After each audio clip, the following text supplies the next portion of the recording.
तो हम भगवान बलराम जी के बारे में बात कर रहे थे। सेकंड।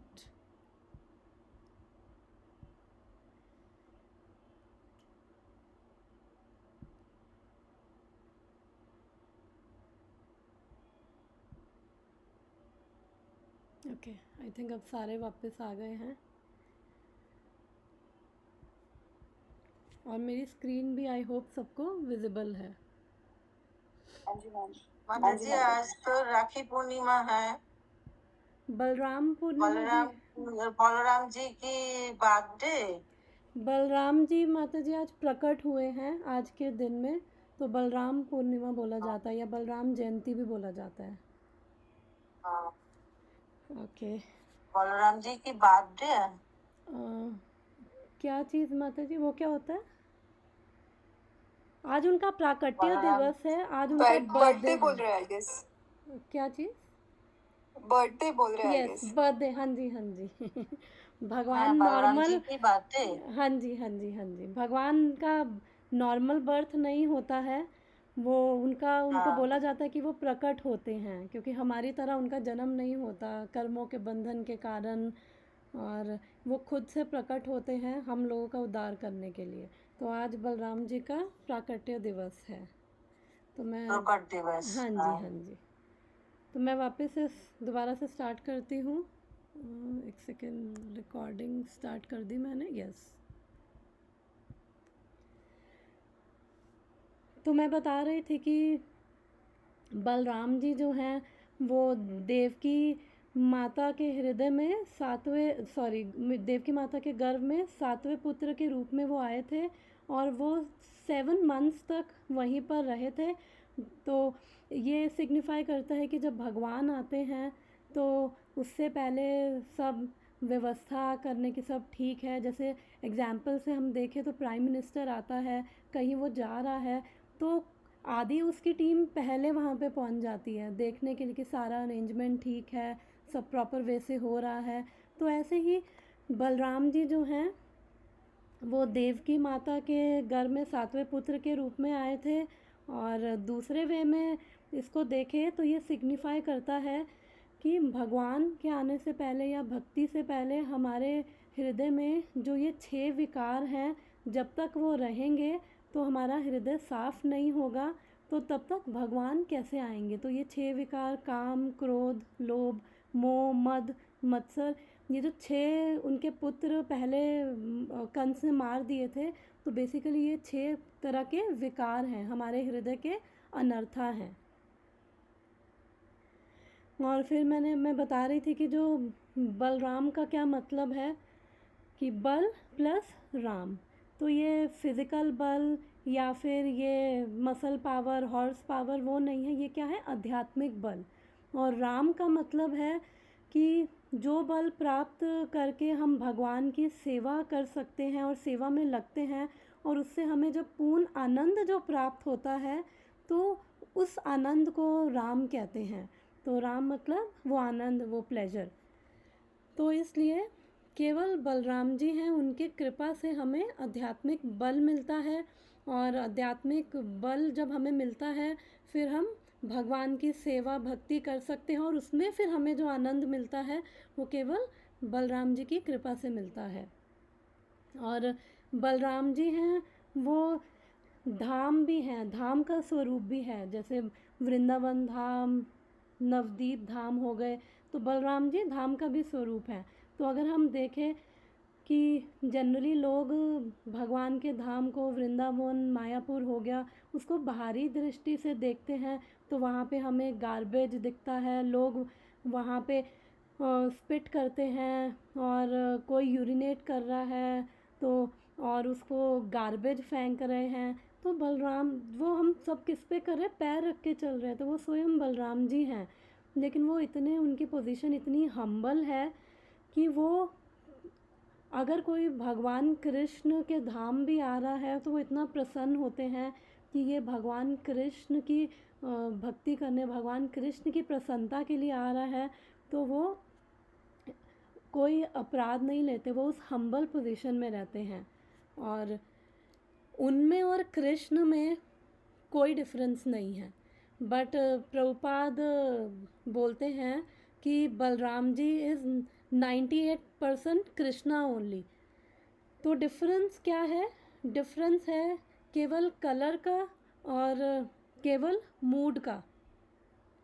जो बलराम जी हैं वो बहुत गोरे हैं और उनका मूड क्या है, हमने चैतन्य चरितमृत में भी पढ़ा था कि उनका इवन तो वो स्वयं भगवान है, उनके अंदर सारे के सारे वो 6 ऐश्वर्य हैं जो भगवान कृष्ण में हैं।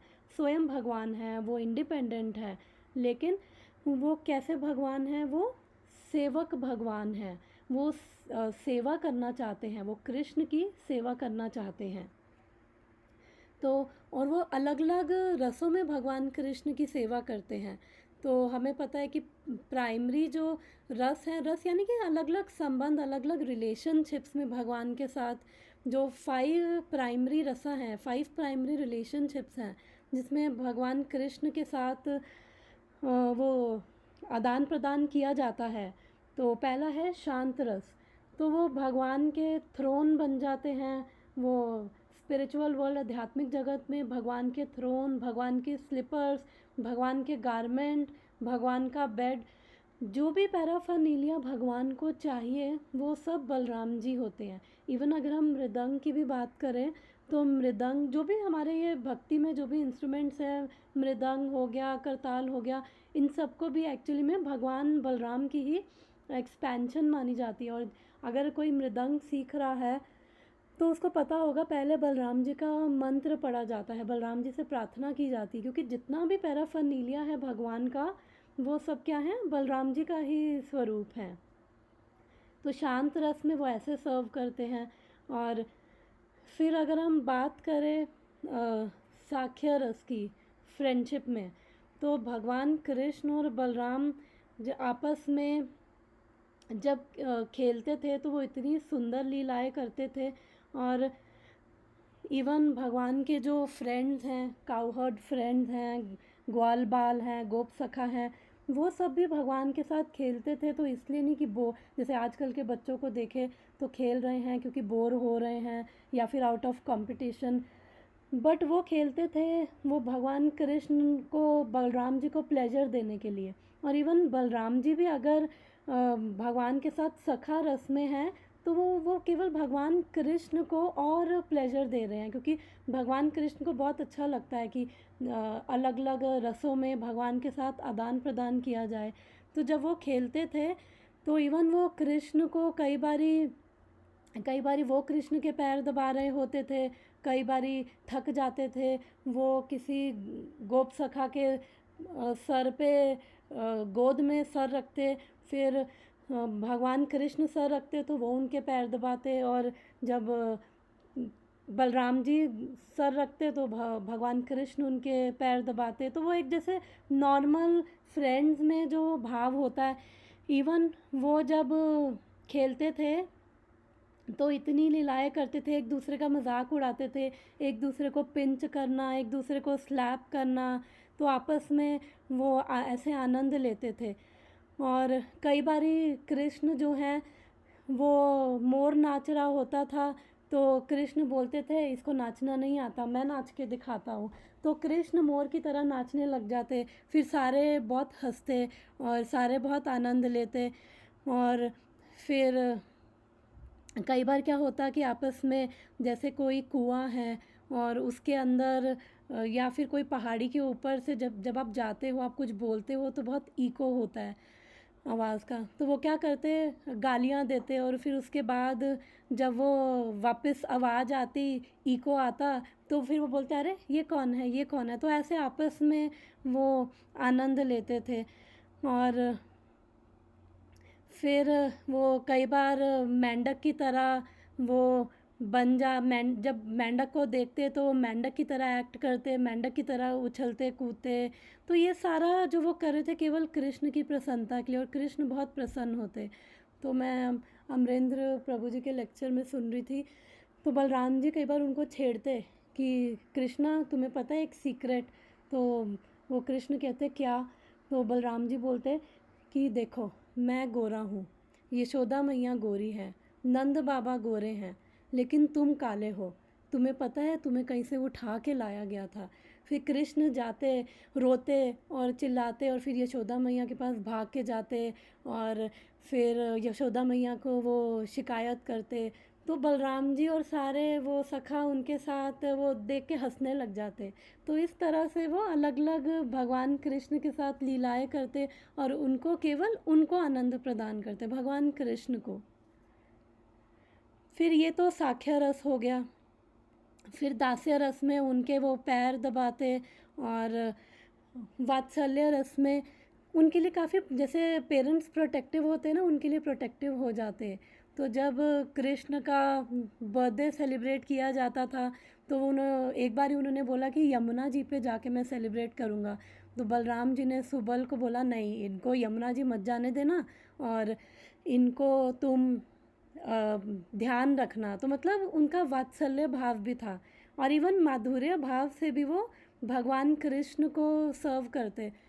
तो माधुर्य भाव से कैसे, वो अनंग मंजरी जो है वो राधा रानी की बहन है। तो वो अनंग मंजरी का विस्तार करके वो उनके रूप में भगवान कृष्ण के साथ माधुर्य रस में भी वो उनके साथ आदान प्रदान करते। तो हर रस में जो बलराम जी हैं केवल कृष्ण को प्रसन्नता देने के लिए वो डिफरेंट डिफरेंट रसों में डिफरेंट डिफरेंट भावों में वो भगवान को प्रसन्न करते। क्योंकि उनका मूड क्या है, इवन दो स्वयं भगवान है लेकिन स्वयं भगवान हो के भी उनको भगवान बनने में इंटरेस्ट नहीं है। उनका इंटरेस्ट क्या है, सेवा देने में, कृष्ण को प्लेजर देने में। तो इसलिए जब हमें, अगर हमें भी भगवान कृष्ण को प्रसन्न करना है, आध्यात्मिक बल अगर हमें भी चाहिए, तो हमें भी केवल भगवान कृष्ण, भगवान बलराम जी से ही प्रार्थना करनी पड़ेगी और उनकी कृपा से ही हमारी जो कंडीशनिंग है, हमारे जो हृदय के विकार हैं वो हमारे दूर होंगे।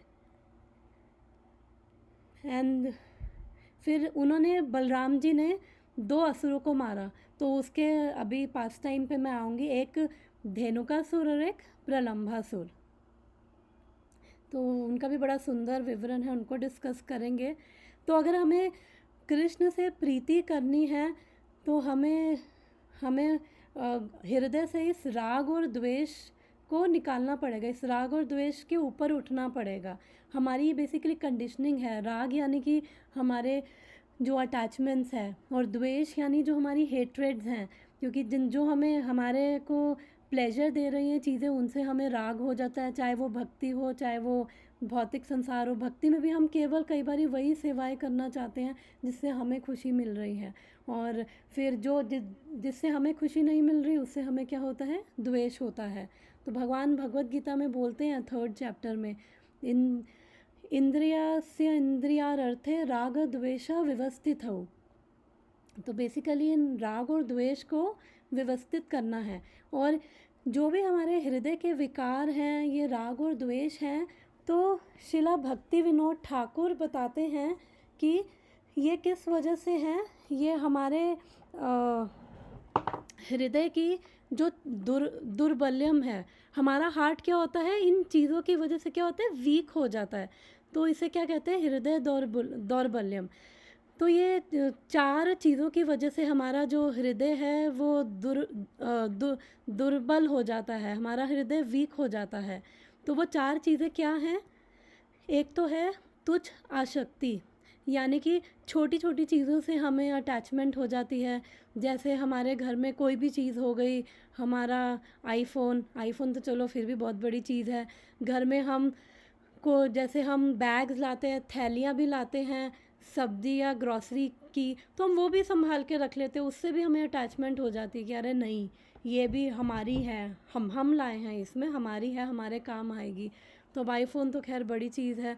तो ऐसे ही हमारी, हम देख सकते हैं कि हमारी ऐसे बहुत अटैचमेंट्स हैं जो हमारे हृदय को कमज़ोर कर देती है। फिर दूसरी क्या है, कूटी नाती। और जब हमारा हृदय कमज़ोर हो जाता है तो तो हमारे अंदर क्या होती है, धोखा देने की, चीट करने की हमारे अंदर टेंडेंसीज आती है, धोखा देने की प्रवृत्ति हमारे अंदर क्या आ जाती है। और फिर उसकी वजह से क्या है कि हम दूसरों में भी फिर दोष देखते हैं। जो फॉल्ट फाइंडिंग हमारे अंदर टेंडेंसी है वो केवल हमारी हृदय की दौर्बल्यता के कारण है। हमारे अंदर एक्चुअली हार्ट हमारा वीक है, इसलिए दूसरों के अंदर भी दोष देखते हैं।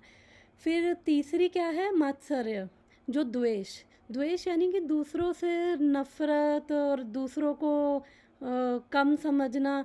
तो इसके साथ इसके द्वेष अकेला नहीं आता, इसके 5 भाई भी आते हैं, जो काम, क्रोध, लोभ, मोह, मद, फिर ये मात्सर्य आता है। तो ये पांचों एक साथ आते हैं और ये भी क्या करते हैं, हमारे हृदय को कमज़ोर कर देते हैं। फिर चौथा क्या है, स्वप्रतिष्ठा, पूजा, लाभ, प्रतिष्ठा, कि मैं सेंटर ऑफ अट्रैक्शन हूँ और मेरे को प्रतिष्ठा, मेरे को फेम मिले।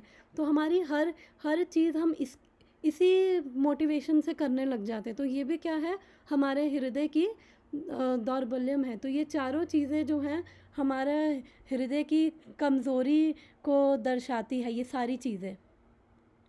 तो जब हम लोगों को ये प्रतिष्ठा नहीं मिल पाएगी तो उससे क्या होता है, हमें द्वेष होने लग जाता है। तो प्रतिष्ठा की सबसे जो खतरनाक होती है वो प्राइड, हमारी हार्ट की, हमें प्रतिष्ठा की इच्छा, हमें फेम चाहिए, हमें रिकॉग्नाइज़ किया जाए।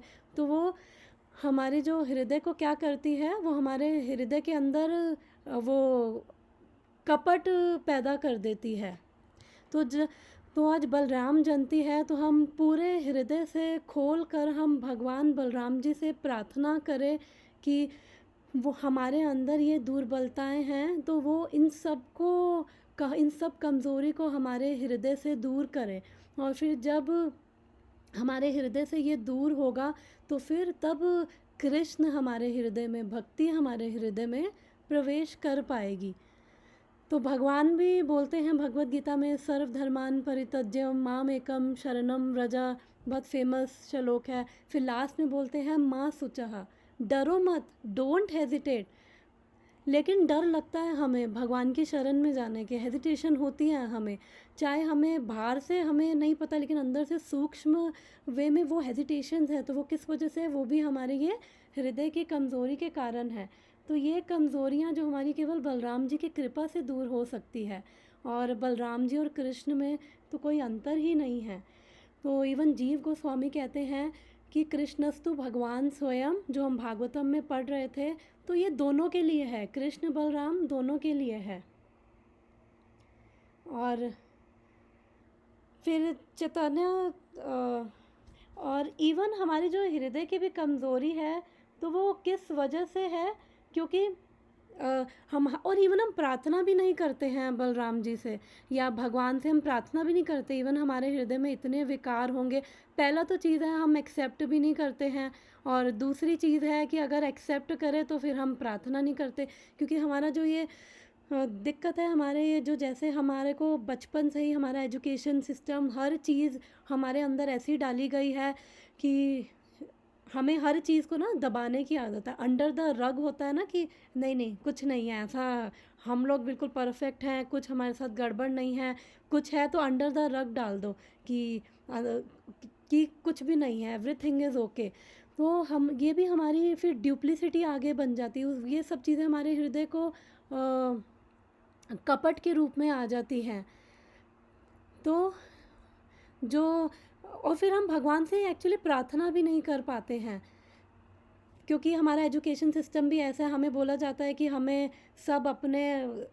सब कुछ करना है, जब थोड़ी सी भी हमारे अंदर स्किल्स आ गई तो बस हम केपेबल हैं, हम सबसे बेटर हैं, हम अब मालिक बनने लायक है, हमें सबको कंट्रोल करना है, क्योंकि शुरू से ही हमारे अंदर यही बीज बोए गए हैं। तो इसलिए हमारे हृदय में वो प्रार्थना भी हमें करना मुश्किल हो जाता है। तो इसलिए जब हम बलराम जी से अगर हम प्रार्थना करते हैं दिल खोल कर, तो बलराम जी बहुत प्रसन्न होते हैं। तो बलराम जी तो कह रहे हैं, मैं तो सेवा, मेरी तो यही सेवा है, मैं तो सेवा करने के लिए ही आया हूँ। तो जब हम बलराम जी से ऐसे प्रार्थना करते हैं तो वो बहुत प्रसन्न होते हैं और वो हमारे हृदय में से हमें वो बल देते हैं, वो आध्यात्मिक बल देते हैं कि हम अपने अनर्थास को हम देख पाएँ। अनर्थ होना दिक्कत नहीं है, सब में है, क्योंकि भक्ति सिद्धांत सरस्वती प्रभुपाद बोलते हैं कि ये जो संसार है ये क्या है, सॉरी संसार नहीं, ये जो हमारे मंदिर हैं, मठ हैं, ये क्या है, ये हॉस्पिटल हैं। और जो गुरुजन हैं, जो शुद्ध भक्त हैं, वैष्णव हैं, वो क्या हैं, वो डॉक्टर और नर्सेस हैं, अटेंडेंट्स हैं। तो हम सब बीमार हैं, हम सब स्ट्रगल कर रहे हैं अपने ही हृदय की इस दुर्बलता से, अपने ही हृदय की इन अनर्थों से। तो कोई किसी लेवल पे कर रहा है, कोई किसी लेवल पे कर रहा है, तो सबके अंदर है। तो जब हम हॉस्पिटल में आते हैं, हॉस्पिटल में तो सारे ही बीमार हैं, तो इसलिए हम जब सारे ही बीमार हैं, इसका मतलब हम भी बीमार हैं, दूसरे भी बीमार हैं, तो फिर उनके अंदर अगर कोई बीमार हो, तो कोई उल्टी कर रहा हो, बीमार हो, तो हम उसको गालियाँ देने थोड़ी लग जाते हैं, हम उसको पीटने थोड़ी लग जाते हैं। हम समझते हैं कि ये बीमार है, और ऊपर से हम भी तो बीमार हैं, फिर क्यों दूसरों में दोष निकालना, जब खुद ही इनसे स्ट्रगल कर रहे हैं, इनसे संघर्ष कर रहे हैं, तो फिर दूसरों में दोष क्यों देखना। तो इसलिए जब हम मंदिर में आते हैं, तो हॉस्पिटल हैं, ये मंदिर क्या कर रहे हैं, प्यूरिफाई कर रहे हैं। ये गुरु, हमारे गुरुजन, हमारे वैष्णव हमें इन मंदिरों के द्वारा हमें प्यूरिफाई कर रहे हैं। तो अनर्थ होना दिक्कत नहीं है, लेकिन उन अनर्थों के बाद उनसे कैसे डील कर रहे हैं और फिर कैसे बिहेव कर रहे हैं, वो दिक्कत है। और अगर हम देखें भी, अभी मैं ये धेनुकासुर और प्रलंबासुर पे आने से पहले मैं अगर देखें भी, तो इवन जब भी देवी देवताओं को भी प्रॉब्लम होती है, तो वो भी क्या करते हैं, वो भी भगवान को डायरेक्टली अप्रोच नहीं कर सकते। वो भी सबसे पहले क्षीर सागर में जाएंगे, जो हमारे ही भौतिक संसार में है। सुमेरु पर्वत है, उसके ईस्ट की ओर ये क्षीर सागर है। तो जम्बू द्वीप के बीच में बोला गया है इसको। वहाँ पे क्षीरोदक्षाई विष्णु हैं, वो वहाँ पे रहते हैं। और लक्ष्मी जी जो हैं, हमने वो देखी हुई ना पिक्चर, जिसके अंदर वो स्नेक का बेड है। तो अनंत शेष वही, यही बलराम जी अनंत शेष संकर्षण के रूप में उनकी सेवा कर रहे हैं।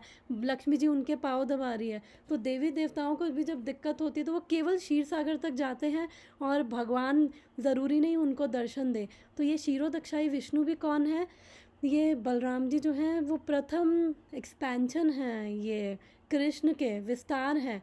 और फिर उनसे आगे सारे ये वो फिर ये क्रिएशन, मेंटेनेंस, डिस्ट्रक्शन के लिए, ये पूरा क्रिएशन के पर्पस के लिए वो अपने आप को चार चतुर्व्यूह रूप में अपने आप को एक्सपैंड करते हैं। वासुदेव, संकर्षण, अनिरुद्ध, प्रद्युम्न। फिर फर्स्ट संकर्षण से इनसे फिर नारायण आते हैं, और फिर नारायण से दोबारा ये एक सेकंड चतुर्व्यूह विष्णु आते हैं, जिनके अंदर से सेकंड संकर्षण आते हैं। फिर उनके आगे जो ये महाविष्णु आते हैं, फिर उनके आगे से क्षीरोदक्षाई, गर्भोदक्षाई और कारणोदक्षाई विष्णु आते हैं। तो कृष्ण और बलराम को कुछ भी करने की ज़रूरत नहीं, वो आराम से अपने पास टाइम्स इंजॉय कर रहे हैं, फ्रेंड्स के साथ बैठे हैं, लीलाएँ कर रहे हैं अपने आध्यात्मिक जगत में। तो इसलिए बाकी सब काम तो आगे वो विष्णु तत्व ही सब कर रहे हैं। तो इसलिए तो फिर क्षीरोदक्षाई विष्णु से जब प्रार्थना की जाती है, तो कभी कभी वो दर्शन देंगे, और कभी कभी केवल वाणी के रूप में वो उनको बता देते हैं। तो ऐसे ही जब ये असुरों का आतंक मच गया था, तो फिर उन्होंने प्रार्थना करी, तो क्षीरोदक्षाई विष्णु ने उन्हें आश्वासन दिया, चिंता मत करो कि खुद आएंगे, भगवान आएंगे, खुद स्वयं भगवान कृष्ण आएंगे। तो पहले उनके फिर माता पिता उन्होंने भेजे, फिर स्वयं आए, और फिर सातवें गर्भ में ये बलराम जी आए।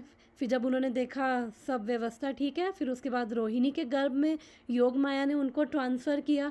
तो योग माया ने जब उनको ट्रांसफ़र किया, तो फिर उसके बाद कृष्ण सबसे पहले अपने पिता के हृदय में आए, और उनके हृदय से फिर वो देवकी माता के हृदय में गए। इवन जब बलराम जी भी गर्भ में थे, तो तभी कंस को लग गया था कि कुछ तो ये दिव्य शक्ति का प्रवेश हुआ है, क्योंकि जब भगवान होंगे तो आसपास का सब एनवायरनमेंट शुभ होने लग जाता है। देवकी माता को भी वो, उनका भी डर उनके हृदय से ख़त्म होने लग गया था। वासुदेव जी को भी अच्छा लगने लग गया था जब भगवान बलराम भी आए थे। तो कंस और डर गया था कि कुछ ना कुछ तो यहाँ पे चल रहा है। फिर उसके बाद भगवान कृष्ण आए और भगवान कृष्ण प्रकट हुए। तो मैं ये बात कर रही थी कि अनर्थ होने में दिक्कत नहीं है, दिक्कत है कि हम उसको कैसे डील कर रहे हैं। तो अब मैं आती हूँ, ओके, ये स्टोरी बाद में अगर हम लेट ना हो जाए। तो जो बलराम जी हैं उन्होंने 2 असुरों को मारा, एक तो था प्रलंबासुर और एक धेनुकासुर। तो सबसे पहले हम धेनुकासुर के बारे में बात करते हैं। तो भक्ति विनोद ठाकुर जो हैं वो चैतन्य शिक्षामृत में वो बताते हैं कि जो ये सारे असुर जो भगवान कृष्ण या बलराम ने मारे, वो बेसिकली हमारे हृदय के जो अनर्थ हैं उसको ही रिप्रेजेंट करते हैं। तो धेनुकासुर का जो इसकी कथा कैसे है कि भगवान कृष्ण और बलराम वो अपने फ्रेंड्स के साथ खेल रहे थे और फिर तालवन में उनके फ्रेंड्स ने बोला कि वहाँ पे बहुत सुंदर सुंदर पेड़ हैं, उनके अंदर बहुत सुंदर सुंदर फूल हैं, फल हैं जो इतने सुगंधित हैं और वहाँ तक अभी कोई जा ही नहीं पाया है क्योंकि वहाँ पे असुर रहता है, धेनुकासुर। तो वो किसी को मारता, सबको मार देता है, किसी को छोड़ता नहीं है। तो फिर उनको तो पूरा विश्वास था कृष्ण और बलराम जाएंगे तो ये कुछ भी कर सकते हैं, उनको पूरा प्रेम था। और फिर जब वहाँ पे वो गए तालवन में तो वहाँ पे धेनुकासुर कौन था? गधा था बेसिकली। तो ये क्या रिप्रेजेंट करता है? हमारे हृदय की अविद्या को, इग्नोरेंस को बेसिकली ये रिप्रेजेंट करता है धेनुकासुर। तो और हमारे जो हृदय की अविद्या के कारण ही हमारे हृदय के अंदर दुर्बलता है। तो जब बलराम जी गए तो ये धेनुकासुर था तो ये गधा ही, तो ये इसको लगा, पहले तो वो पेड़ को थोड़ा वो फल तोड़ने की कोशिश कर रहे थे तो इतने फल गिर नहीं रहे थे। तो उन्होंने बलराम जी को बोला, बलराम जी ने तो पूरा पेड़ हिला दिया और फल सारे नीचे गिरने लग गए। तो जैसे ही फल नीचे गिरने लगे धेनुकासुर को लगा अरे किसकी ऐसे हिम्मत हुई कि ये यहाँ पे आ गए मेरे होते हुए। तो गधा तो था ही ये, तो ये भागता भागता इतनी तेज़ी से आया, फिर इसने देखा ये तो पूरा पेड़ हिला रहे हैं, फिर वापस गया, गधा है इतनी एनर्जी से आ रहा है, फिर वापस गया, फिर आया और बलराम जी को आके उन्होंने चेस्ट पे अपनी दोनों जो टांगे हैं उससे प्रहार किया। बलराम जी तो अनंत शेष हैं, उनको थोड़ी फ़र्क पड़ना है। उन्होंने ये अपने फनों पे अनंत शेष के रूप में ये सारे ब्रह्मांड उठा रखे और वो ब्रह्मांड उनके फन पे कैसे हैं, जितने भी ये भौतिक संसार में ब्रह्मांड है जैसे मेथी के दाने हो उन्होंने उठा रखे हैं, लेकिन उनको स्टिल वो कभी हैवीनेस फील नहीं होती है। तो फिर उसके बाद ये फिर आया तो फिर बलराम जी ने सीधा उसको टांगों से पकड़ा, घुमाया, फेंका। तो उसके बाद इसके और भी जो गधे, जो असुर के रूप में ये गधे थे, सारे आए तो कृष्ण और बलराम ने इनको उठा उठा के मारा और उठा उठा के फेंका, तो इनका भी उद्धार हुआ। तो अब मैंने बताया कि ये सिग्निफाई क्या करता है, हमारे हृदय की इग्नोरेंस को, अविद्या को सिग्निफाई करता है ये धेनुकासुर। तो जैसे हम भी हैं, हम भी अविद्या के कारण अपनी बाजू बल पर ज़्यादा विश्वास करते हैं कि हम भी खूब ये चीज़ पैशनेट होते हैं, ये कर लेंगे, वो कर लेंगे, और उसके बाद हम भौतिक जीवन में हम भी सुखी हो जाएंगे, हमें भी वो मिथ्या अहंकार हो जाता है फॉल्स ईगो की वजह से। तो यहाँ पे सच्चिदानंद महाराज बताते हैं कि जब हमारे अंदर भी ये अविद्या है, जब हम भी अपने अंदर ऐसे अनर्थास देखते हैं तो हमारे को भी एक सुंदर अवसर मिलता है कि हमारे ये अनर्थ हैं तो हमें उससे घबराना नहीं है। इनके लिए हमें भगवान को, बलराम जी को पुकारना है, क्योंकि ये हम आध्यात्मिक बल के बिना कभी भी इन अनर्थों को हम कभी भी दूर नहीं कर पाएंगे। तो जब हम बलराम जी को पुकारते हैं और हमारे अंदर क्योंकि खूब पैशनेट होते हैं, हमें लगता है कि ये करेंगे इससे हमें खुशी मिलेगी, वो होगा, तो इसलिए जो हमारा ये संघर्ष है तो जब हम इस संघर्ष में भी हम भगवान बलराम से प्रार्थना करते हैं उस आध्यात्मिक बल के लिए, क्योंकि केवल वही, वो क्या हैं, बलराम जी आदि गुरु भी हैं, तो वो और कंपैशनेट है, करुणामय हैं वो। और जब हम उनसे प्रार्थना करते हैं तो उनकी कृपा से हमें ये बल मिलता है, इन अनर्थों से हम तब लड़ पाते हैं। तो भगवान भी बोलते हैं भगवत गीता में, देवी ऐशी गुणमयी मम माया दुरत्या, कि ये जो मेरी माया है ये तो बहुत दुरत्य है, डेंजरस है। माम एवं ये प्रपद्यन्ते मायाम एताम तरन्ति ते, तो बिना मेरे शरण में आए तो फिर कैसे पार पा पाओगे।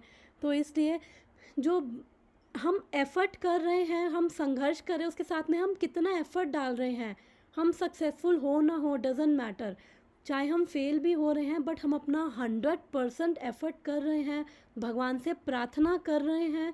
तो बलराम जी क्या है, हमारे प्रयासों को देख रहे हैं, क्योंकि हम, जैसे मैंने बताया कि हम तो प्रार्थना ही नहीं करते, हम तो पुकारते भी नहीं हैं। तो इससे जब हम पुकार नहीं रहे हैं, प्रार्थना ही नहीं करेंगे, तो फिर कैसे कृपा प्राप्त होगी। तो जब हम अपना एफ़र्ट करते हैं, साथ साथ हम हेल्पलेस होते हैं, क्योंकि जब हमें हेल्प की ज़रूरत होती है, जब हम उस अवस्था में आएंगे, yes Krishna, yes my dear lord Balram, आपकी कृपा के बिना तो आई एम हेल्पलेस। जब हम उस हम्बल विनम्रता में आते हैं, क्योंकि ये एक्सेप्ट करना भी इसके अंदर भी कि मेरे अंदर कमी है, हमें इसके अंदर भी बड़ी विनम्रता चाहिए, क्योंकि जनरली अपने जो ये कमियां हैं हम उसको देखना नहीं चाहते हैं, हम उसे देख भी नहीं पाते हैं। तो जब हम वो हम्बल पोजीशन लेके हम एक्सेप्ट करते हैं, बलराम जी से प्रार्थना करते हैं, तो हमारे हृदय की इस अविद्या को वो दूर करते हैं। क्योंकि ये प्रलंबासुर है, ये तो प्रलंबासुर है। तो एक्चुअली क्या है, जैसे गधा होता है ना, वो भी क्या करता है, फालतू का बर्डन लेके वो अपने ऊपर बैठा रहता है और उसको लगता है कि अब मेरे को ही ये सारा, धोबी उस पर सारा सामान लाद देगा गधे पे, और फिर वो यही सोचेगा कि अगर मैं नहीं लेके जाऊंगा तो क्या होगा। वो फालतू की, गधे को ईजिली अवेलेबल है सब कुछ, घास अवेलेबल है जो उसको खानी है, लेकिन फालतू का बर्डन अपने ऊपर लेके चलता है। तो इसलिए तो तो ये जो धेनुकासुर है, तो वो भी हमें, हम भी अपने ऊपर फालतू की ये ड्यूटीज़ लेके चल रहे हैं। तो ये हमारी जो मानसिकता है वो क्या है, धेनुकासुर ही है, धेनुकासुर वाली मानसिकता है कि हमने इतने कर्तव्य पाल रखे हैं, और जो हमारा रियल पर्पस है हम उसको भूल गए हैं, कि हमारा जो संबंध है हम सबका, एक एक जने का, हम सब जीवों का भगवान कृष्ण से, भगवान बलराम से क्या है, अंतरंग संबंध है, हमारा बहुत ही क्लोज रिलेशनशिप है। लेकिन हम इस संसार में आते हैं और उल्टे सीधे कर्तव्यों को पाल लेते हैं, और अपने इस संबंध के प्रति हम क्या हो जाते हैं, अनअवेयर हो जाते हैं, जो इतना इम्पोर्टेंट है। तो इस, और बलराम जी क्या है, चित्त शक्ति हैं, चित्त शक्ति यानी कि चित्त शक्ति के अधिष्ठाता हैं। भगवान की संदनी, संवित, हलादिनी 3 शक्ति हैं, यानी कि टेक्निकल टर्म्स को छोड़े अगर जनरल में बात करें, सच्चिदानंद है। चित्त यानी कि कंप्लीट नॉलेजेबल, वो भगवान चित्त शक्ति हैं। तो वो हम पे जब कृपा करते हैं तो हमारे हृदय में ज्ञान प्रकट होता है, जिससे हमारी ये अविद्या दूर होती है, और हम इन फालतू की चीज़ों से हम निकल पाते हैं। अदरवाइज़ हम हमेशा अपने आप को गधे की तरह ओवर बर्डन करके रखेंगे, और कभी भी हम समझ नहीं पाएंगे। तो इसलिए बलराम जी की कृपा से हमारे अंदर वो ज्ञान प्रकट होगा। और बलराम जी को हमने देखा है इस पिक्चर में, अगर हम देखें तो ये फर्स्ट पिक्चर में ये अपने हाथ में क्या लेके चल रहे हैं, हल लेके चलते हैं। तो हल का क्या मतलब है, हल, जैसे हल ज़मीन को जोता है, तो हमारा जो हृदय है वो क्या है, अभी बंजर ज़मीन की तरह है, इतना दुर्बल है, इतने सारे उसके अंदर अनर्थ है। तो बलराम जी भी इस हल को हमारे हृदय रूपी बंजर ज़मीन पर जब चलाते हैं, तो वो चलाते हैं, वो अपनी कृपा करते हैं ताकि ये सारे अनर्थ दूर हो। हमारा जो ये बंजर हो चुका है अभी हृदय, इतना पत्थर दिल है कि ना तो भगवान के प्रति कुछ फील होता है, भक्ति भी कर रहे हैं फिर भी इतना कुछ हमारे हृदय में है, और हमारे अंदर वो आध्यात्मिक बल है ही नहीं। हृदय इतना दुर्बल है क्योंकि बंजर भूमि है, बंजर भूमि में कुछ भी बीज डालते रहो तो वो कुछ नहीं होगा, बंजर ही रहेगी। तो उस पर हल चलाना पड़ता है। तो बलराम जी वो अपने हल से हमारी बंजर भूमि पर बंजर रूपी हृदय को जब प्रहार करते हैं, फिर उसको वो खोदते हैं तो वो मिट्टी क्या होती है, फर्टाइल बनाते हैं, फिर उसके अंदर भक्ति का बीज बोते हैं। फिर उस भक्ति के बीज में फिर हमारे सब विकार चले जाते हैं। तो वो आध्यात्मिक बल, वो जो सोर्स हैं केवल इस आध्यात्मिक बल का, केवल बलराम जी हैं। तो अगर हम उसकी भी बात, ये भगवान जब राम आए थे तो बलराम जी जो हैं ये तब लक्ष्मण जी के रूप में, यही बलराम लक्ष्मण के रूप में आए। तो इन्होंने देखा अब मैं छोटा भाई बन के आया हूँ और मेरे को क्योंकि भगवान राम बड़े भाई थे तो छोटे भाई को सारा बड़े भाई का फॉलो करना पड़ता है ऑर्डर। तो इनको लगा कि जब कैकेयी माता को भेजना ही था, अगर मैं बड़ा होता तो मेरे राम को इन्होंने वनवास में भेजा और उनकी वजह से उनको कितनी कष्ट सहने पड़े, तो अगर मैं बड़ा होता ना तो मुझे भेजा जाता तो भगवान राम को कष्ट नहीं सहने पड़ते। तो इन्होंने सोचा कि अब मैं बड़ा बन के नहीं आऊँगा, अब मैं नेक्स्ट टाइम अब मैं छोटा बन के नहीं आऊँगा, नेक्स्ट टाइम बड़ा बन के आऊँगा। तो ये कृष्ण लीला में ये बड़े भाई के रूप में आए। तभी इनको बोला जाता है, जब हम दाऊ जी के मंदिर जाते हैं वृंदावन में, कृष्ण कन्हैया दाऊ जी के भैया, तो दाऊ जी यानी बड़ा भाई। तो इससे मुझे एक और लीला याद आ गई, जब बलराम जी जब रोहिणी माता के गर्भ में भी आए थे तो आई थिंक ये जितना मेरे को अंडरस्टैंडिंग है 14 महीने तक ये गर्भ से निकले नहीं थे, क्योंकि ये चाहते थे, कृष्ण की वेट कर रहे थे। फिर उसके बाद जब ये गर्भ से बाहर निकले बलराम जी, तो ये कुछ नहीं बोलते थे, ना बोलते थे, ना हंसते थे, ना खेलते थे, ना रोते थे, जैसे बच्चे अपने टांगे पैर हिलाते रहते, कुछ नहीं करते थे। तो वो थोड़ा उनको डर हो गया, अरे ये कैसा बच्चा है। तो वो फिर उसके बाद मधुमंगल मिलने आया इनसे, तो जब मधुमंगल कुछ बोलता तो ये मधुमंगल के मुंह पे हाथ रख देते। तो फिर मधुमंगल बोलता था कि दादा आ गए, दादा आ गए, यानी कि बड़े भैया आ गए, बड़े भैया आ गए। तो वो जब यशोदा मैया रोहिणी मैया पूछते, अरे ये कहाँ बड़े हैं, ये तो तुमसे छोटे हैं, तुम बड़े हो, ये तो तुम्हारे बाद आए हैं। वो जाके रोहिणी माता के गोद में बैठ जाते और कहते नहीं नहीं, ये तो ऐसे लग रहे हैं ये दादा हैं हमारे, ये सबसे बड़े भैया हैं हमारे। तो इसलिए ये कह रहे हैं तो वेट कर रहे हैं केवल। तो वो केवल वेट कर रहे थे कि कब कृष्ण आएंगे, और सारी लीलाएं मैं कृष्ण के बिना नहीं करूँगा, क्योंकि इनके अंदर कृष्ण के प्रति प्रेम है, कृष्ण के प्रति सेवा भाव है। तो इसलिए वेट कर रहे थे। फिर जैसे ही कृष्ण प्रकट हुए तो इन्होंने फिर सब नॉर्मल अपनी लीलाएं शुरू कर दी भगवान के साथ। तो ये भी बड़ी सुंदर मुझे वो लीला याद आई। तो हम किस पे थे, मैं क्या बता रही थी इससे पहले, ओके। तो मैं बता रही थी कि बलराम जी जब हल चलाते हैं हमारे हृदय में, तो उससे क्या हमारे हृदय में वो कर्षण करते हैं, तो इसलिए इनका नाम संकर्षण भी है। और इनको वो कर्षण से खींचा गया था और इनको फिर यशोदा मैया रोहिणी माता के गर्भ में डाला गया था, इसलिए इनका नाम संकर्षण भी है। तो ये वो संकर्षण है। तो हमारे हृदय को भी ये भक्ति लता बीज दे देते हैं। तो फिर मैं खुद एक स्टोरी से दूसरी स्टोरी पे जंप कर रही हूँ। तो मैं ये भी बता रही थी कि पहले ये जब भगवान राम आए तो ये छोटे भाई बन के आए, फिर कृष्ण आए तो ये बड़े भाई बन के आए। फिर उन्होंने तब भी देखा, अरे ज़्यादा मेरी नहीं चल रही है, वो युद्ध वगैरह हुआ तो ये तो न्यूट्रल हो गए कि भैया मैं किसी की साइड नहीं हूँ। जब वो सुभद्रा का अर्जुन से विवाह भी होना था तो ये तो दुर्योधन के साथ चाहते थे, बट कृष्ण इनके साथ भी वो रसा में, वो भी जो ये कर रहे थे उनके अंदर भी भगवान को रस मिल रहा था कि कैसे जैसे ऑर्डिनरी वो होता है, तो पर भगवान को तो रस मिलता है। तो फिर उन्होंने कहा अब ये बड़े भाई बन के भी काम नहीं चल रहा है।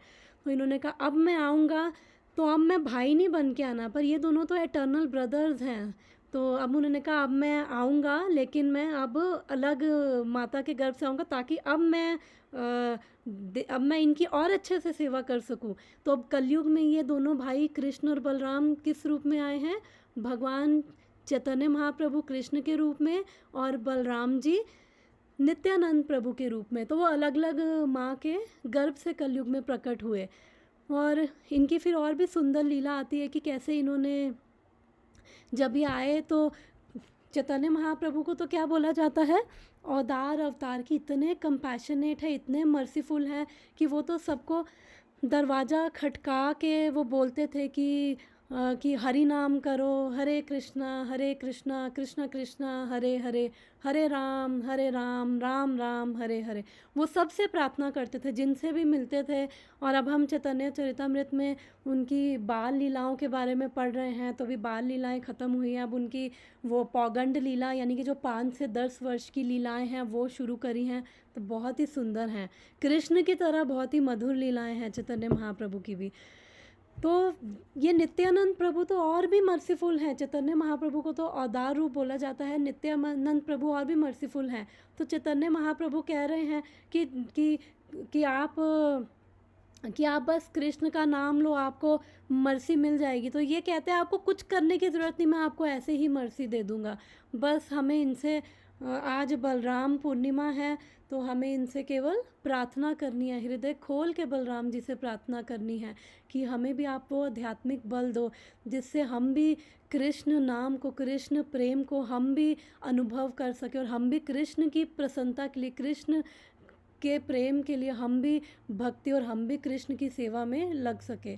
तो कृष्ण का मतलब क्या है? सर्वाकर्षक। भगवान कृष्ण तो सर्वाकर्षक है, लेकिन तो हम भी बलराम जी से यही प्रार्थना करें कि जो कृष्ण सर्वाकर्षक है, लेकिन जो हमारा हृदय इतना अभी वो बंजर है, वो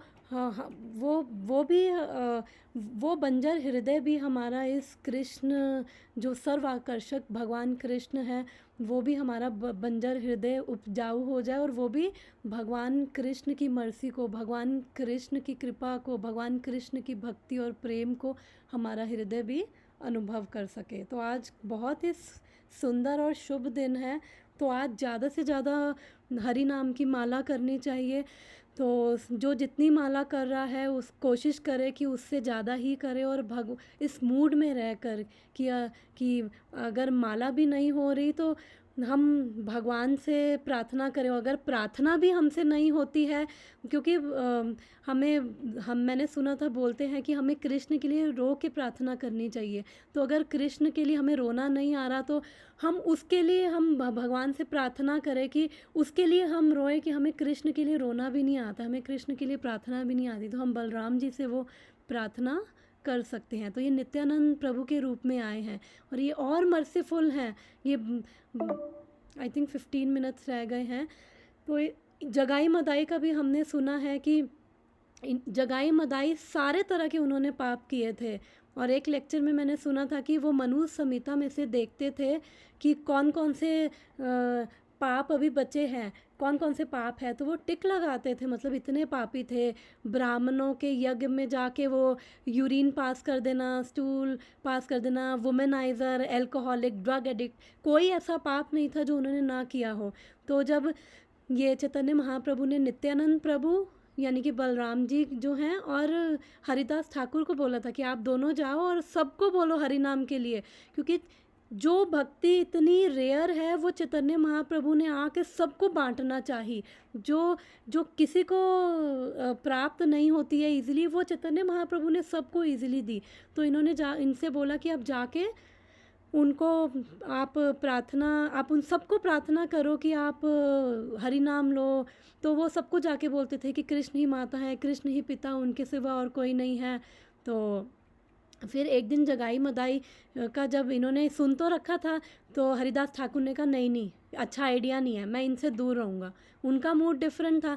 इन्होंने सोचा कि अब ये तो इतने पापी हैं कि चैतन्य महाप्रभु के पास जाने से रहे, क्योंकि जब चैतन्य महाप्रभु के पास जाएंगे नहीं तो कृपा कहाँ से होगी। तो इन्होंने सोचा अब चैतन्य महाप्रभु को ही इनके पास बुलाना पड़ेगा। तो वो इतने पापी थे कि वो जब जगाई मदाई के पास गए तो मदाई ने उनको शराब की बोतल मारी नित्यानंद प्रभु को, तो इनके वो सर से खून निकला। तो भगवान का कोई ऑर्डिनरी बॉडी नहीं है, भगवान जब ऑर्डिनरी बॉडी नहीं है, सच्चिदानंद उनका स्वरूप है, तो फिर खून कैसे निकलेगा। जस्ट वो उन्होंने लीला करी कि इन्होंने सोचा कि अगर मैं ऐसा नहीं करूँगा तो चैतन्य महाप्रभु कैसे आएंगे, तो इन्होंने लीला करी। तो जब खून निकला तो चैतन्य महाप्रभु को पता चला, उनको इतना गुस्सा आया, वो इनसे इतना प्रेम करते हैं, तो वो दौड़े आए, वैकुंठ रूप में अपना आए और उनने सीधा सुदर्शन निकाला। तो इन्होंने उनके पैर पकड़ लिए, इन्होंने कहा नहीं नहीं, ये अवतार आपको असुरों को नहीं मारना है, अभी तक आपने सारे अवतारों में असुरों को मारा है, अब इस अवतार में तो जो हृदय के अंदर असुर हैं उनको मारना है। तो फिर चैतन्य महाप्रभु शांत हुए, इन जगाई मदाई पे भी अपनी कृपा करी, तो केवल नित्यानंद प्रभु की वजह से। तो नित्यानंद प्रभु क्या हैं, गुरु तत्व हैं, तो जितने भी गुरु हैं वो केवल नित्यानंद प्रभु के रिप्रेजेंटेटिव्स हैं। तो इसलिए जब हम नित्यानंद प्रभु से प्रार्थना करते हैं तो हमें गुरु की कृपा भी मिलती है, और अगर जिनके जीवन में अभी गुरु नहीं हैं, जो कंफ्यूज हैं, तो उनकी नित्यानंद प्रभु बलराम जी की कृपा से उनके जीवन में गुरु भी आएंगे और बलराम जी अपनी पूरी कृपा करेंगे।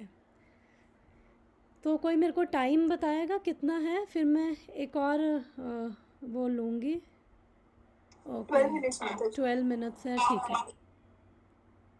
वापस आती हूँ। माता जी, यस माता जी, राम के टाइम पे बलराम क्या लक्ष्मण क्या हाँ बलराम? जी, लक्ष्मण के रूप में आए थे बलराम जी, और कृष्ण लीला में वो बलराम स्वयं थे, और अभी कलयुग में ये दोनों भाई आए हैं चैतन्य महाप्रभु के रूप में और नित्यानंद प्रभु के रूप में। तो इसलिए चैतन्य चरितामृत पढ़नी बहुत ज़रूरी है।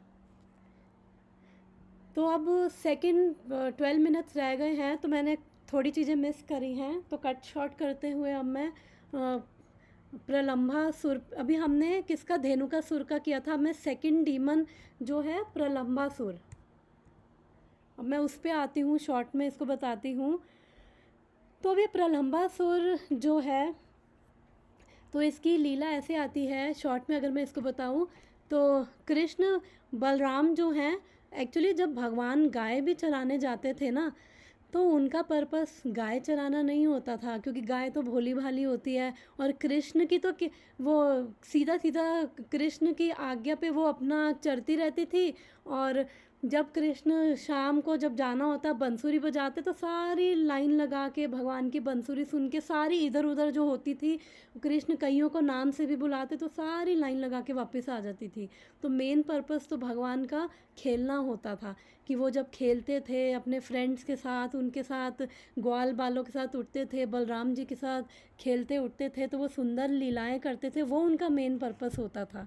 तो एक बारी वो आपस में खेल रहे थे कृष्ण और बलराम, तो ये प्रलंबासुर क्या था, ये भी एक असुर था। तो इसने क्या किया, भगवान के एक ग्वाल बाल का रूप धारण करके आ गया, तो फिर ये खेलने लग गया। तो उस टाइम पे मतलब डुप्लीकेट बन के आ गया, तो कृष्ण तो पहचान गए, तो वो भगवान है, भगवान तो हर चीज़ पहचानते हैं। तो उसके बाद ये जब डुप्लीकेट बन के आया तो 2 टीम्स बनी, तो दोनों, एक के लीडर कृष्ण, एक के बलराम, तो उन्होंने बोला कि जो टीम हार जाएगी वो दूसरी टीम के मेंबर्स को अपने कंधे पे उठा के घूमेगी। तो उसके बाद ये प्रलंबासुर जो था वो कृष्ण की टीम में था। अब कृष्ण की टीम हार गई, भगवान जानबूझ के हारे थे, तो फिर इनकी टीम को, बलराम जी की टीम के सारे मेंबर्स को अपने कंधे पे उठाना था। तो प्रलंबासुर ने सोचा कि पहले ये बलराम जी को मार दूं, कृष्ण तो अपने आप ही वो हो जाएंगे, उनका नाश हो जाएगा। तो इसने क्या किया, बलराम जी को बोला आप मेरे कंधे पे आओ। तो इन्होंने बलराम जी को अपने कंधे पे उठाया और वो भांडेर वन से काफ़ी आगे निकल गए। तो उसके बाद मैं एक सेकेंड इसको स्टॉप करके मैं टाइम देख के उस हिसाब से बोलती जाऊंगी।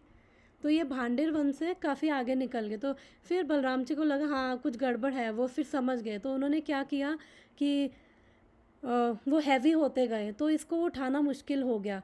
तो क्योंकि वो नाटक कर रहा था, तो जब ऐसी सिचुएशंस आती है तो उसके अंदर ज़्यादा ढोंग नहीं कर पाते हैं, तो फिर वो अपने असली रूप में आ गया। जब वो इतना हैवी वो बर्डन उठा नहीं पाया बलराम जी का, तो अपने असली रूप में आ गया। और ये 16 माइल लंबा राक्षस, काला कलूटा, लंबे लंबे दांत, गंदी सी शक्ल।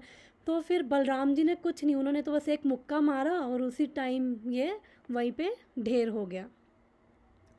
तो अब ये जो प्रलंबासुर है बेसिकली, वो क्या सिग्निफाई करता है हमें, 8 मिनट्स है।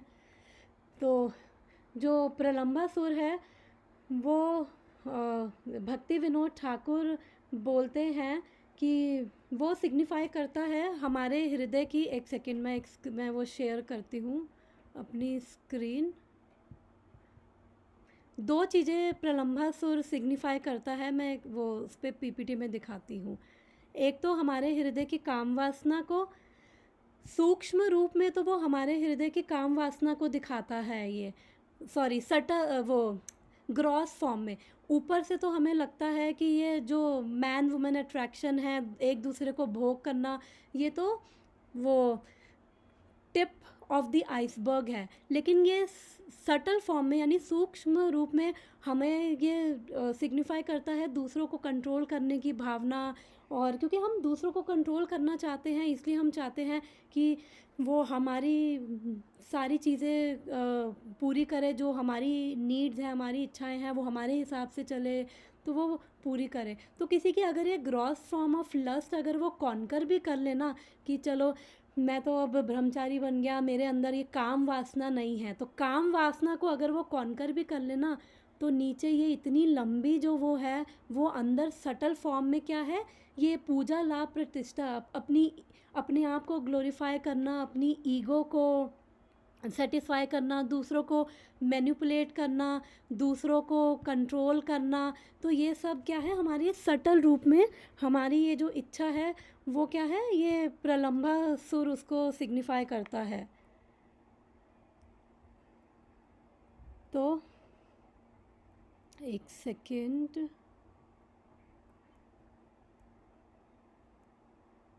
एक मिनट थोड़ा सा, ओके हाँ यस।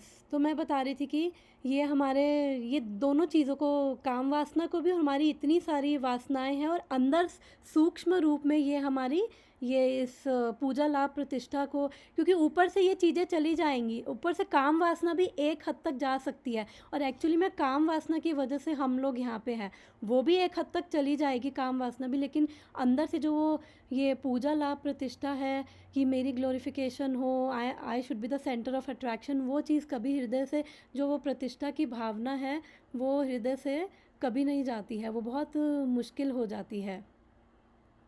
तो इस पे आई थिंक एक वर्स था जो मुझे याद नहीं आ रहा है, ओके।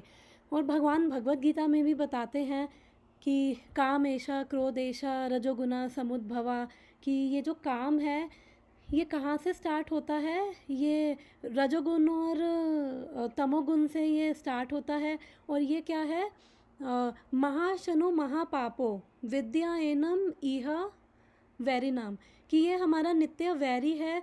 और नित्य वैरी यानी हमारा ये बहुत पावरफुल एनिमी है, ये कांस्टेंट हमारा कंपेनियन है, ये एनिमी है। और ये क्या है, हमारे मित्र के रूप में रहता है। जैसे जो ये प्रलंबासुर है, ये मित्र के रूप में आया था, डुप्लीकेट बन के ये आया था। और फिर लोगों के अंदर ये भी भावना आ जाती है कि अरे इसकी वजह से, कि फिर भगवान, वो भगवत गीता का श्लोक है निग्रह किम करिष्यति, कि क्यों दबाना, तो इसको भी गलत कोट कर देते हैं कि अपने जो अंदर भाव है उनको क्यों दबाना, उनको निकालो, अरे हम सब ठीक कर रहे हैं, ईमानदारी से अपनी इच्छा पूरी करो, क्यों वैराग्य दिखा रहे हो, जो हृदय में है उसको खोल के बोलो, आनंद उठाओ, घुट घुट के क्यों जी रहे हो। तो ये जो है, अगर ये करेंगे तो इससे हमें बहुत खुशी मिलेगी, तो ये सब क्या है, हमारे फॉल्स प्रॉमिसेस हैं। तो जो ये काम वासना है, ये सूक्ष्म और सटल लेवल पे दोनों रूप में हमें ये प्रॉमिस करती है। ग्रॉस रूप में तो ये काम इच्छा है, सटल रूप में ये प्रतिष्ठा पाने की इच्छा है। तो इवन जड़ भरत महाराज हैं, वो भी 5th कैंटो में एक वर्स आता है, 5th कैंटो 11th चैप्टर का 7th वर्स में वो कह रहे अब इसका सॉल्यूशन क्या है। तो वो रहागुना महाराज थे, वो जड़ भरत महाराज से पूछे इसका सॉल्यूशन क्या है। तो उसमें वो बोल रहे हैं कि अवर जो माइंड है ना, ये इतना पावरफुल है, इतना स्ट्रॉन्ग एनिमी है हमारा। तो अगर हम इसके हमें वी आर नॉट ऑब्लाइज्ड कि हम माइंड की हर इच्छा पूरी करें। क्यों पूरी करें? कितने जन्मों से इसने हमें इसी संसार में फंसा रखा है। फिर जैसे हमारे कर्म है, जैसे हमारे संस्कार, उसी वजह से हमारे संस्कार, हमारा स्वभाव हो गया, फिर हम वही सेम चीज़ें बार बार कर रहे हैं। तो वी आर नॉट ऑब्लाइज्ड कि इस माइंड की हमेशा हम इच्छा पूरी करें। तो हम इसको हर इच्छा पूरी नहीं करनी है, और गुरु और कृष्ण के चरणों की सेवा करनी है। अदरवाइज़ ये आत्मा मोशम, यानी कि ये हमारे अंदर के ज्ञान को ये ढक देगा। तो इसलिए हमें गुरु वैष्णवों की स्पेशली गुरुजनों की इच्छा, गुरुजनों की इंस्ट्रक्शंस को हमें फॉलो करना है। और ये जो माइंड है इतना पावरफुल है, तो इसको कौन, इससे ऊपर कौन है? भगवत गीता में पढ़ा था, इंटेलिजेंस है। तो इंटेलिजेंस को हमें स्ट्रॉन्ग बनाना है। उसको कैसे स्ट्रॉन्ग बनाएंगे? डेली श्रवण और कीर्तन से, भगवान के बारे में सुनकर। और ऊपर से सबसे पहले हम एक्सेप्ट करेंगे, यस मेरे अंदर ये चीज़ें हैं, I am struggling with this, और मुझे इन अनर्थस को, मुझे इनको हैंडल करना है, मुझे इनसे लड़ना है। और उसके बाद फिर हम बार बार संघर्ष कर रहे हैं, भगवान से प्रार्थना भी कर रहे हैं और श्रवण कर रहे हैं। तो उससे क्या है, हमारी इंटेलिजेंस भी स्ट्रांग हो रही है, भगवान की कृपा भी मिल रही है, भगवान हमारे हृदय से सारे अभद्रों का नाश भी करते हैं। और उससे फिर भगवान के प्रति अट्रैक्शन होता है, हमें ज्ञान मिलता है, हमें अवेयरनेस आती है। तो हमारे अंदर वो आध्यात्मिक बल आता है जो हमें चाहिए होता है, तो केवल श्रवण और कीर्तन से। तो हरे कृष्णा कृष्ण कृष्णा हरे हरे, हरे रामा राम राम हरे हरे। तो जब हम बलराम जी से ऐसे प्रार्थना करें कि, और साथ में श्रवण करते रहे, तब हमें समझ आएगा कि इनसे निकलना है बाहर, ये सही चीज़ें नहीं हैं। अदरवाइज़ लोग अपने एटीट्यूड में रहते हैं, घमंड में रहते हैं। क्यों? हमारी ईगो क्यों? उसके अगले बंदे की ईगो होनी चाहिए। No, that is not the right way. अपने जो हमें अनर्थाज है उनको एड्रेस करना है, बलराम जी से प्रार्थना करनी है, और इनसे छुटकारा प्राप्त केवल श्रवण करके बलराम जी से प्रार्थना करते हुए हम कर सकते हैं। तो थैंक यू सो मच, मैं यहीं पे स्टॉप करूँगी। तो आई थिंक अब टाइम कम है, स्टिल किसी का कुछ डिस्कशन या कुछ है तो मैं।